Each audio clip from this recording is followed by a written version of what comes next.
Ako po si Jason Romelo. Papaliwanag ko po yung tungkol sa blow bagets. Mag-umpisa po tayo sa battery.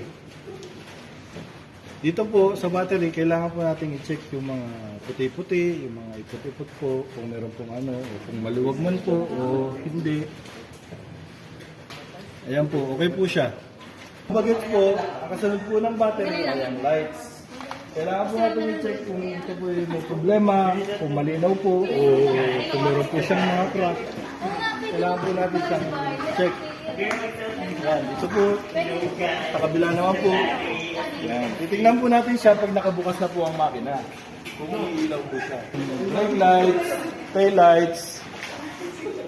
Lahat po, titignan po natin, check po natin kung okay po siya. Yan po, dalawang sides po. Dito sa kabila, ganoon din. Yung multi-video kapitid mo.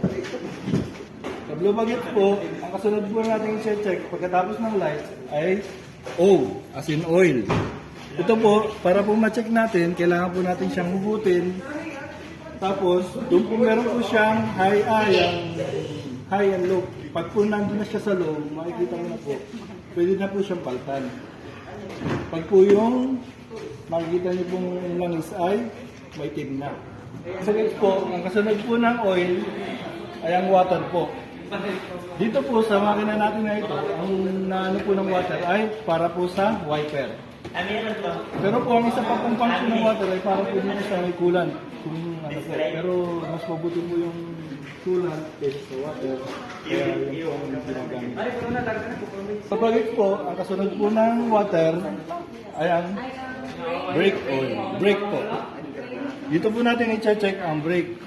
Kung malaman natin kung meron po siyang brake fluid pa, check lang po natin. Pag po wala na po siyang laman, ibig sabihin, malamang wala na po tayong preno. Kaya po ito po, kailangan laging meron. Pag i-check po natin ang brake, eh dito po, pag may nakita po tayo tumutulo dito na mga na brake fluid, ibig sabihin po, meron po tayong brake fluid leak. Sa blow bagets po, ang kasunod po ng brake ay ang accessories. A po.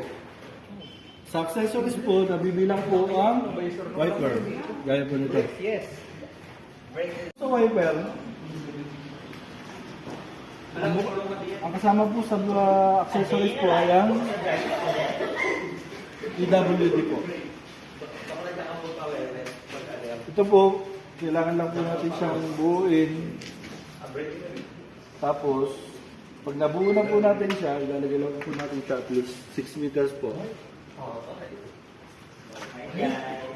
Bukod po sa EWD, mga tools po. So, bagets po, ang kasunod po ng accessories ay ang gas. Para ma-check po natin ang gas, meron po siya ditong panel para ma-check yung pong fuel gauge. Yan, dito po. Yan.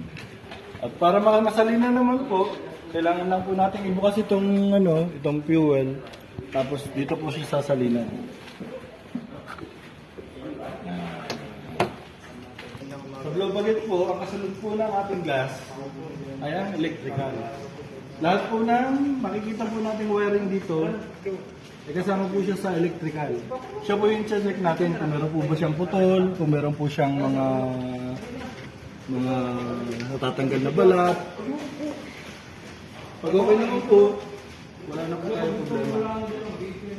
Sa blow bagets po, ang kasunod po ng electrical ay ang ating tire. Para po ma-check natin ang tire natin, tingnan lang po natin kung malambot po siya o kung wala po siyang problema.